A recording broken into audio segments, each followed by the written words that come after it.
Ta-da! Here I am, Pete Wyden, the host of The Epic Eco Designer and a lover of wind. We'll see if the mic messes with the wind too much. I think I'm actually going to walk up onto the porch pretty soon. You can see my beautiful mowing job there. Lovely.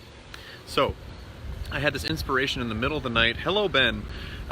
Inspiration in the middle of the night a week or so ago. There's a big storm coming through. You'll hear some thunder probably. Oh yeah, those clouds are popping out. Inspiration to shed my own and to show you about sexy lawn, I'm guessing. Thank you, Ben. To shed my own and provide some of my own experience in case it helps you shed your own dilemma lily. So this is part of following through on inspiration, which I hope you guys do. Share things even if it doesn't quite make sense why they came to you, because they're bound to help other people in some way. So the main thing, the point of this video today is that I'm talking about that feeling that dilemma lily is this flower that a lot of us allow to grow. I mean, I would say most people, that there's a feeling that something's going to go wrong. Say in a project, if you're a designer or a consultant of some kind, maybe if you have kids that, you know, when they go out, they're going to fall and hurt themselves, and you maybe carry this feeling in the back of your mind that something's going to happen. Or, you know, if things are going really well, or we make a sale in our business and then we start to wonder, oh, is this going to happen again? Or is the bad thing that I don't want to happen, is that going to happen? So this is, of course, it's a relatively common thing that happens in the life of a human and in our minds. But is it really natural? I would say it is natural to a certain extent, but it's also unnatural to have it around all the time, and also to believe that something truly, you know, is going to happen in terms of the thing you don't want to happen. And so this is a big part of my own personal work and the work that I do with my mentorship clients. We're working through the mindset behind really being open to things working out, and the fact that when obstacles come up that are perceived to, you know, put us a couple steps back on our path or completely sidestep us, is actually the universe providing us with the right situation to be able to meet the people, do the things, get the experience, persevere in such a way that it actually feeds our success rather than hindering it. So there's 5 steps that I personally go through when something's coming up that doesn't quite feel like it's really serving me, a thought or a feeling. It's important to acknowledge these and understand where they're coming from to a certain extent, but at the same time it's so easy, and there's so many communities and people leading communities where it just gets lost in people trying to fix problems. And so if we're focused on deficiency, we're going to find more deficiency. If we're focused on our own wholeness and our own ability to find solutions, to have things work out, to have the relationship, the life, the professional life, you know, the success that we're looking to have, the beautiful garden that we want to see flourish, we can be in this space of rootedness in knowing that there is a best outcome for everyone involved, and that includes us, of course. So I'm trying to find some good light here. That's south. I'm facing south. That'll work.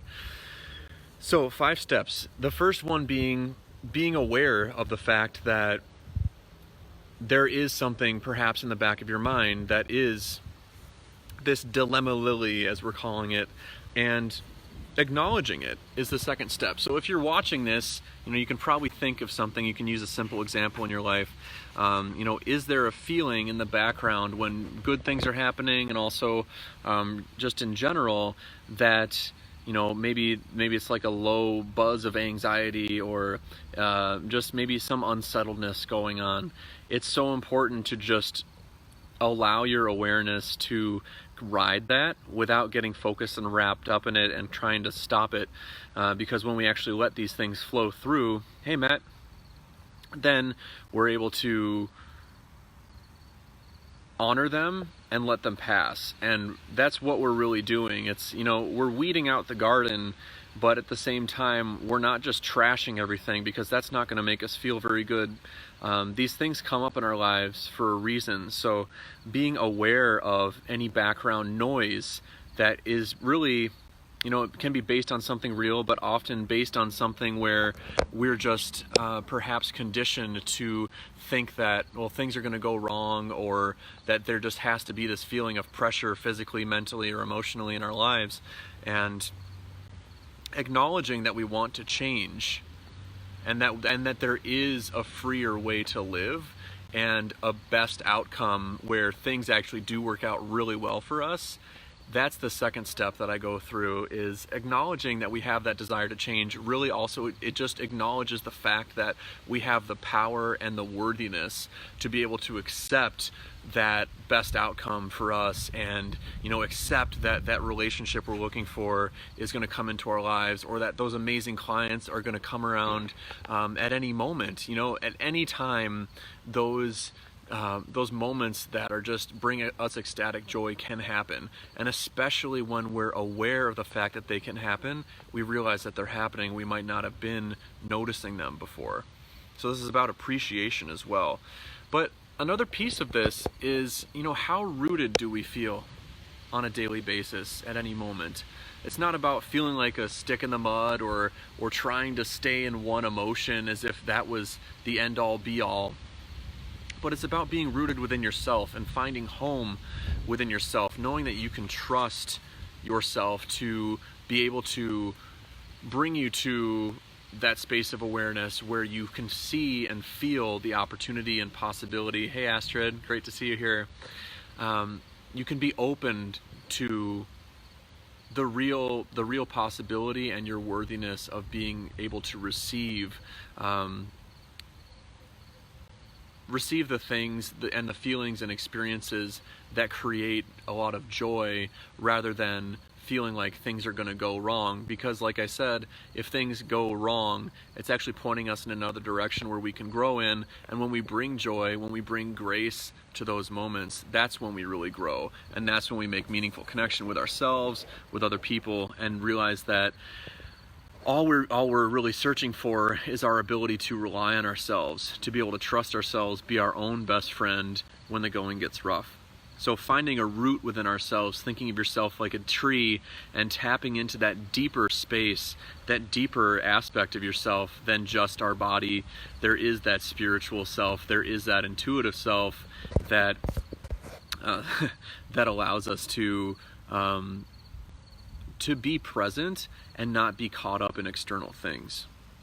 So opening at the base, going outside, especially getting outside barefoot if you can, opening at your base and grounding in to the place you are in, especially if you're traveling. This is an important thing to do, to become part of the place you're in and be able to understand how your personal sense of self relates to the world around you, rather than getting caught up in externalizing thoughts and feeling as though the outside world is affecting the way that we think and feel, because we have that power and control at all times. And it's not about controlling things and being rigid. It's about, like I said, that centeredness within ourselves. So allowing, I really believe in allowing earth energy in, and that may be standing next to a beautiful tree, it may be looking at a gorgeous lake or river, ocean, and allowing ourselves to see and feel that flow below in the ground and above and around us.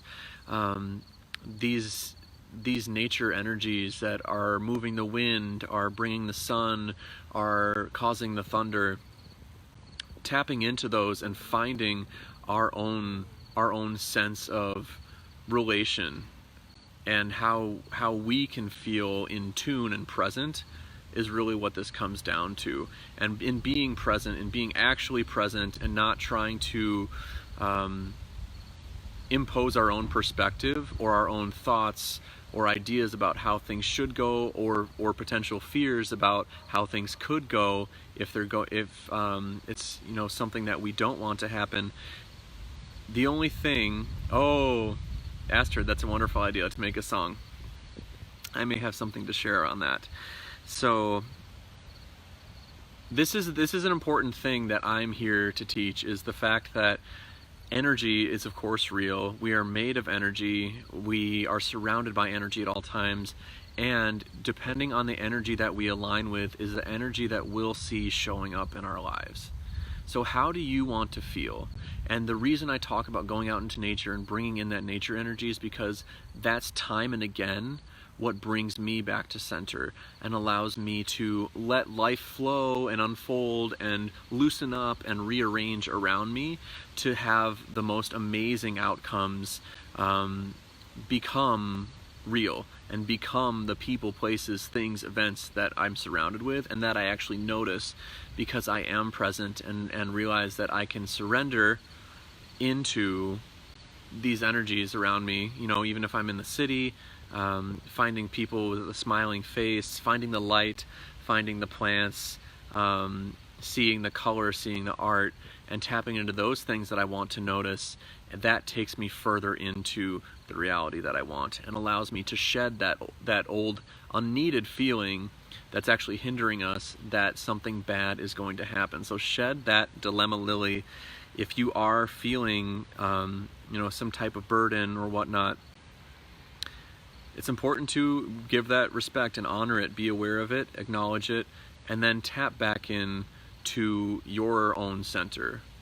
What brings you back to center? It may be being outside connecting with earth energy, it may be doing some drawing, it may be going out for coffee or tea with a friend, going to a movie. Do that thing and it'll move you further into the energy that you want to bring, the thoughts, the ideas, and the path that'll continue further down that path of unfolding in the direction of the life that you'd like to experience on a daily basis. So it can be really, really simple things such as petting a neighbor's cat for 2 minutes while you're on a walk. And it's really about getting us back home within, and then the things that happen around us within, the things that happen without us, outside of us, we're bringing our own core centered energy to that and being aware of the opportunities that are most aligned with more of that feeling for ourselves. So I hope this was helpful for you guys. It's always a joy to talk with you. Let me know if you got something specifically that really hit a chord with you today in heart or mind. And I look forward to talking to you more.